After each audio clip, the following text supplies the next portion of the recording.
What is wrong with you? She was smiling when she switched my plate. That is what broke me.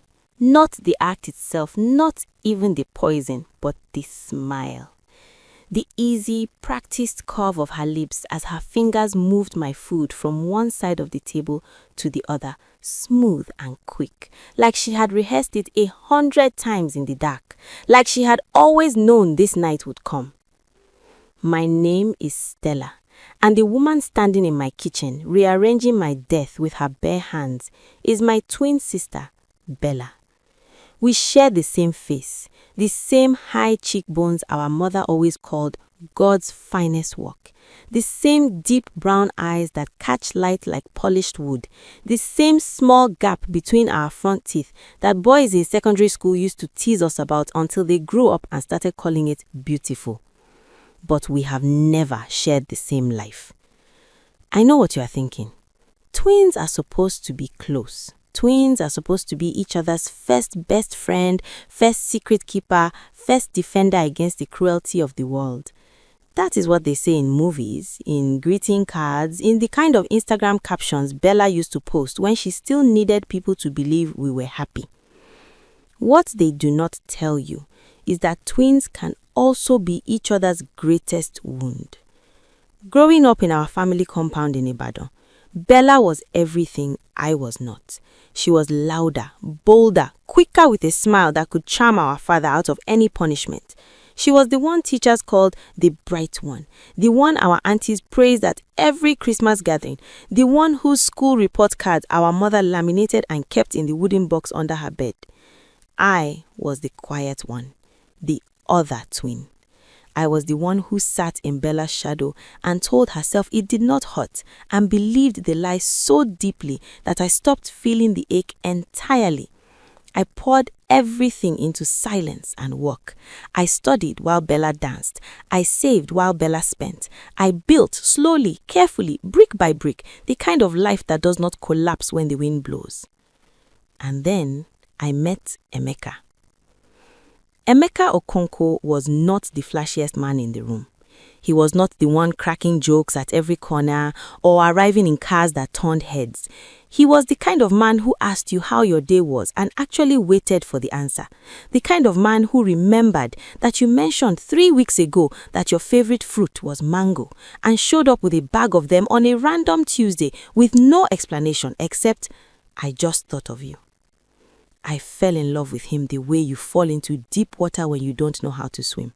Completely, terrifyingly, with no ground beneath my feet. We dated for 2 years.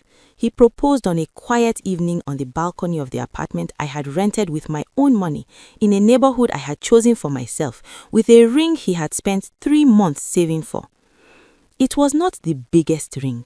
It was not a grand ceremony with fireworks and a crowd. But when he knelt down and looked up at me with those steady, serious eyes of his, I felt something shift in my chest like a door finally opening. I said yes before he finished the sentence. Bella was the first person I told. She hugged me. She cried. She held my face in both hands and said, "Sister, I am so happy for you. You deserve this." I believed her. God help me, I believed every single word. The first sign was small. The kind of thing you notice but immediately explain away because you love someone and love makes you generous with excuses. It was about 3 months after the engagement. Emeka and I had started planning the introduction ceremony. Nothing too elaborate. Just family, a few close friends, the traditional items his family would bring.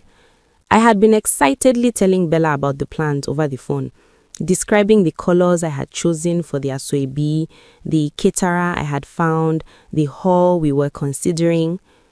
2 weeks later, I visited Bella's apartment and found a mood board pinned to her wall. My colors, my flowers, my exact table arrangement, right down to the small centerpiece detail I had described only to her. "What is this?" I asked, keeping my voice light. She laughed, waving her hand like it was nothing. Oh, that? I'm just playing around with ideas. You know I love event planning. I smiled. I let it go. But my stomach did not let it go. Then came the afternoon. She showed up at Emeka's office. She called it a surprise visit. She had been in the area and thought she would bring him lunch since, according to her, quote, "You are basically my brother now," unquote. She sent me a photo of the two of them at his desk, her arm around his shoulder, her smile wide and familiar. Emeka called me that evening to mention it. His voice was careful, the way men's voices get when they are not sure if they are about to start something. "Your sister stopped by. She seems very friendly." "She's just like that," I told him. "You know Bella." He paused a moment too long. "Yeah," he said, "I'm starting to." I told myself I was being paranoid, that I was letting old wounds color a new picture. Bella had always been competitive, yes, but this was different. This was my wedding, my life, my man. Surely she would not cross that line. Surely the blood between us meant something. I held on to that belief the way drowning people hold on to anything within reach. The weeks leading up to the family dinner, everything intensified. Bella started calling every day. She volunteered to help with every arrangement, inserting herself into every conversation I had with our mother about the ceremony. She started posting photos of herself with Emeka at family gatherings. Careful photos, the kind with angles and lighting, with captions like "Family is everything" and "So grateful for the people God places in your life." People commented with heart emojis. They said she was such a good sister. She was glowing with a light that did not belong to her, and I watched it happen and felt something cold settle into my bones. Not just jealousy, I had grown past that. It was recognition, the slow, terrible recognition of a pattern I had seen my entire life. Benna did not want what I had because she loved it. She wanted it because I had it. Because for the first time in our lives, I was the one shining, and she could not bear to be the shadow. She had been the star so long she had forgotten that stars sometimes have to share the sky. 3 nights before the family dinner, the dinner our mother had organized to officially celebrate my engagement with both sides of the family present, I woke up at 2 a.m. from a dream I could not remember, my heart pounding, my throat dry. I lay in the dark and stared at the ceiling and thought, something is coming. I did not know then what it was.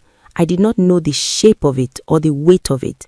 I only knew the feeling, the way you know rain before the sky breaks, the pressure in the air, the particular quiet that comes just before everything becomes loud. I prayed. I asked God to protect me. I asked him to let me be wrong about my sister.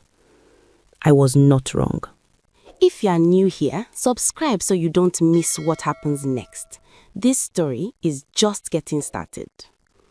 My mother outdid herself. The sitting room was arranged the way she always arranged it for important occasions. The good curtains pulled, the center table polished until it reflected your face back at you. The smell of egusi soup and fried fish moving through every room in the house like something alive. Our aunties arrived early and took their positions in the kitchen, talking over each other, tasting from every pot, arguing about whether the puff-puff needed more sugar. Emeka's family came with wine and kola nut and warm handshakes. His mother, a tall woman with careful eyes and silver threading through her braids, sat beside my mother, and they talked like women who had known each other for years, laughing at jokes I could not quite hear from across the room. I sat in the middle of all of it, dressed in the deep burgundy I had chosen, my hair pinned up the way Emeka always said made my neck look elegant, and I felt something close to peace. Bella arrived 45 minutes late.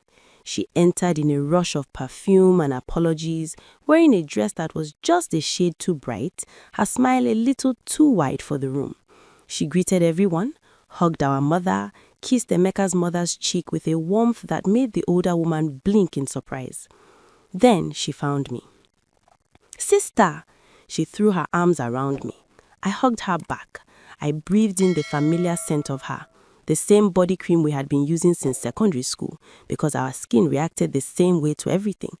And for one moment, just one, I missed the Bella I grew up with. The one before the jealousy calcified into something harder. You look beautiful, she told me. Thank you, I said. We sat. Dinner was served, the table was full. 2 large pots of egusi, pounded yam on a wide tray, fried fish arranged on a platter lined with banana leaves, bowls of pepper soup for the men who had asked for it, bottles of malt and juice in ice pockets at each corner.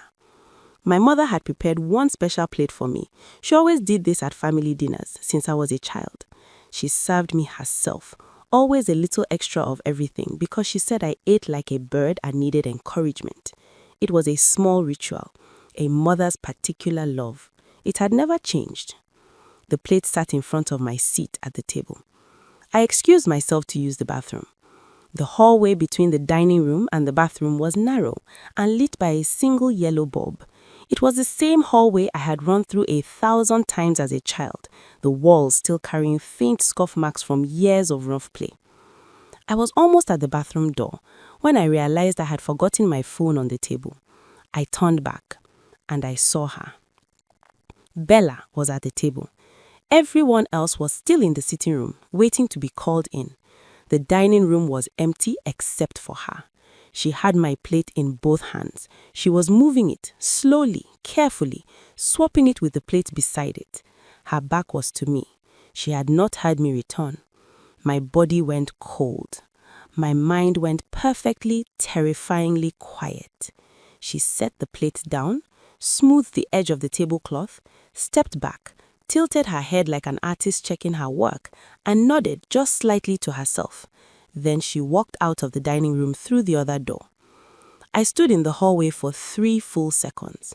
3 seconds where the world as I had known it simply cracked open. My sister, my twin, the person who shared my blood, my face, my childhood, my earliest memories of what it meant to be loved, she had just tampered with my food. I did not know what was in it. I did not know if it was poison, medicine, something meant to make me ill, something meant to make me look embarrassing in front of his family. I did not know the full measure of her plan, but I knew one thing with the clarity of cold water thrown in a sleeping face. She had done it smiling.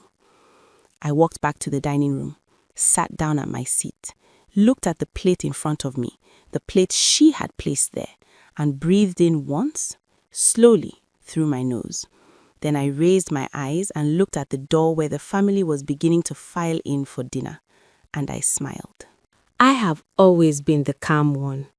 Growing up, when Bella exploded, shouting, crying, throwing her anger across the room like something breakable, I was the one who went still. Our mother used to say it worried her, my stillness. Stella, you keep everything inside, she would tell me. One day it will be too much. She was not entirely wrong, but she did not understand the difference between suppression and strategy. I was not keeping things inside that night. I was thinking. The family filed in around the table, our aunties taking their usual positions, Emeka's mother sitting beside my mother at the head, Emeka sliding into the seat to my right, his hand finding mine under the table for a brief, warm moment. He squeezed my fingers. I squeezed back. Bella sat directly across from me. She unfolded her napkin with the unhurried ease of someone with a clean conscience. She looked up and caught my eye and smiled at me, the same smile she had given the table just minutes earlier, checking her work. Easy, practiced. She doesn't know I saw her. That thought settled into me like something solid, like ground beneath my feet. I looked at the plate in front of me, her chosen plate, the one she had placed at my seat. Then I looked at the plate to my left, the one that she had moved aside, the one that had originally been mine. I reached for my glass of water, took a long sip, set it down on the left side, and in the natural, unhurried movement of someone simply adjusting their space, I slid the plates. 3 seconds. No performance, no drama. The conversation around the table was loud enough. Emeka's uncle telling a story about something that happened in Lagos. Everyone half listening and half focused on the food being uncovered. Nobody looked at me. Nobody except Bella. But her eyes were on Emeka's mother, who was asking her something about her work. I placed the original plate in front of me, put the switched plate where it had been, to my left, the seat where no one was sitting. Then I looked at Bella. She had turned back to the table. She looked at my plate, her plate, now sitting in front of me. A flicker behind her eyes, a small recalculation. But she could not say anything. She could not reach across the table. She could not switch it back without explaining why. She had no move left to make. I watched her understand this slowly, the way ice melts. Not all at once, but in stages, each stage worse than the one before it. "Let us pray before we eat," my mother said. We bowed our heads. I closed my eyes and did not pray for Bella. I did not pray for myself. I prayed for the strength to sit still for what was coming, to not become something ugly in the middle of something that deserved better. When we lifted our heads, everyone reached for their food. I ate slowly. The egusi was perfect. My mother's hands in every bite. The pounded yam was smooth, just firm enough, the way only she could make it. Emeka leaned over once and whispered, "You are quiet." I whispered back, "I'm happy." He smiled. He believed me. That part at least was true. It took 11 minutes. I know because I was watching the clock on the wall behind Bella's head, the same clock that had hung in that dining room since I was 9 years old. 11 minutes after we started eating, Bella stopped. I saw it first, the small furrow between her brows, the way she reached for her water without breaking the conversation, drank, set it down again, and reached for it almost immediately. The way her voice, mid-sentence to our auntie sitting beside her, lost a half step of confidence. Then she coughed. Just once at first, politely, into her napkin. Then again. Then she grabbed the table. "Bella," our aunt turned to her. The coughing had become something else, sharp, heaving, the kind that fills a room with sudden silence the way a shotgun does. Her hand went to her throat. Her eyes went wide with a fear I recognized because I had almost won it myself. People moved fast. Emeka's uncle stood. Someone called for water. Our mother was around the table before anyone could think, her hands on Bella's back, patting, calling her name. "Bella, Bella, talk to me. What is it?" Bella's eyes found mine across the table. And for one long suspended moment, the chaos loud around us, hands reaching, voices rising, someone already talking about calling a doctor. It was just the two of us. Same face, same eyes, same gap in our teeth. And she knew. I watched it move across her face like weather, the understanding, slow and total, of exactly what had happened. She had done to herself what she meant to do to me. She had sat down at her own table and eaten her own poison. I held her gaze. I did not smile. I did not speak. I simply looked at my twin sister and let her read in my face the one thing I had never been able to say out loud in all the years of growing up behind her, of watching her be the shadow, of watching her be chosen over and over while I built myself quietly in the background. I saw you. I have always seen you. And I am still here. They took Bella to the hospital that night. She did not die. I want to be clear about that, because the point of this story was never death. Whatever she had put in that food, and we would find out later it was a combination of fast-acting laxatives and something else the doctors were more careful about naming, was not designed to kill. It was designed to humiliate, to make me sick, visibly, embarrassingly, in front of Emeka's family, to make me look weak, unstable, maybe unfit, to plant a seed of doubt in the mind of a man she had been quietly, patiently trying to reach for months. She had not planned for consequences. People who have always been chosen rarely do. I followed the car to the hospital. I sat in the waiting room with my mother, who was shaking, not with fear by then, because the doctors had stabilized Bella quickly, but with a grief I had never seen on her face before. The grief of a woman beginning to understand something she had not wanted to understand. She sat beside me in the yellow plastic chair and said nothing for a long time. Then she took my hand. "Stella, Mama, did you know?" I looked at the floor, at the worn linoleum tiles, the scuff marks, the particular busyness of a hospital at night. Nurses passing, trolleys wheeling, a child crying somewhere down the corridor. "I suspected," I said, "for a while." My mother's hand tightened on mine. "Why didn't you tell me?" "Because I wasn't sure," I said, "and because I needed to know for myself." She was quiet. Then, in a voice so low I almost missed it, "I made her this way." I turned to look at her. Her eyes were wet, her jaw set with the effort of a woman forcing herself to look at something painful without looking away.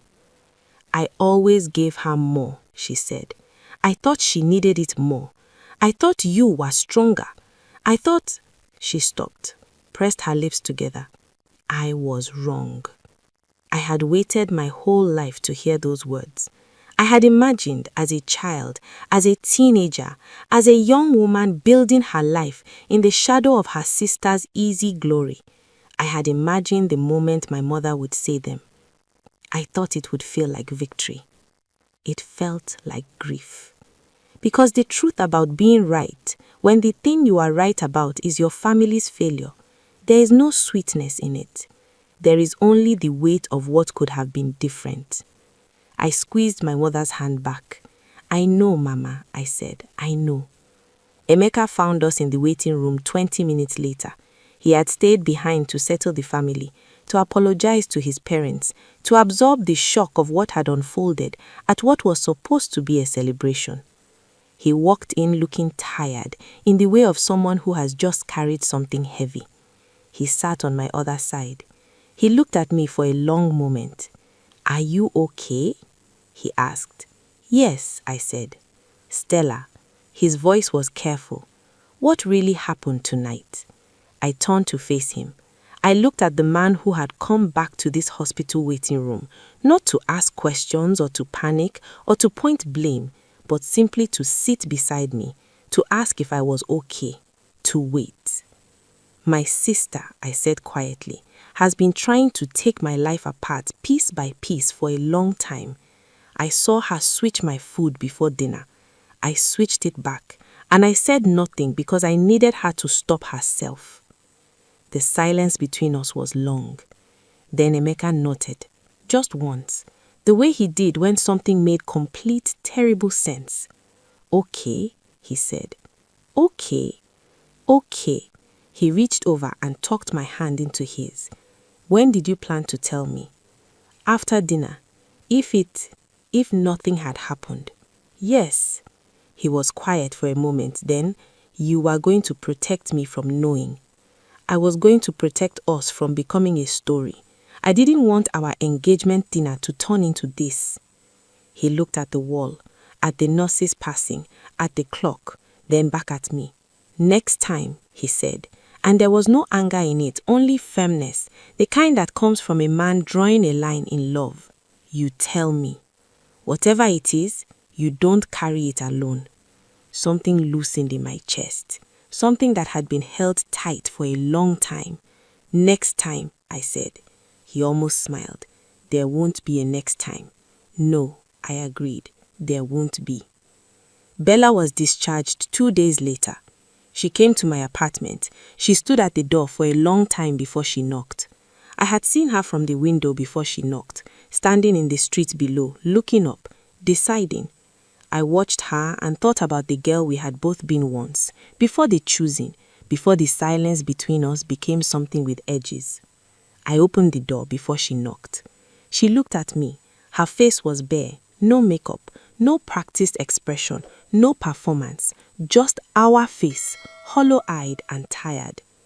I could have, she stopped, tried again. I was going to. I know, I said. Her eyes filled. I'm sorry, Stella. I looked at my sister, my twin, the other half of the beginning of my life. I know, I said again. I did not tell her it was okay, because it was not okay, and she needed to live with the weight of that, not as punishment, but as truth. Some things cannot be excused away with tears at a doorstep. But I also did not close the door. I stepped back. She walked in. We sat in my kitchen, in the same silence we had grown up in, but different now, cleared of pretense, stripped of the careful performance of sisterhood we both had been maintaining for years. Just two women, same face, same blood, finally sitting with the truth of what had happened between them. Outside, the Ibadan afternoon was loud. Okada engines, a neighbor's radio, children somewhere playing a game that involved a lot of shouting. The ordinary, relentless noise of life continuing. I made tea. We did not speak for a long time, but the silence, for the first time in years, did not feel like a wall. It felt like a beginning. And Emeka, he married me on a Saturday in November, under a sky so blue it looked painted. My mother danced until her wrapper came loose. His mother wept the good kind of tears. Bella sat in the front row in a quiet grey dress. She did not switch anything. She did not try to take anything. She just sat there and watched her sister get everything she deserved. And for the first time, I think she was proud of me.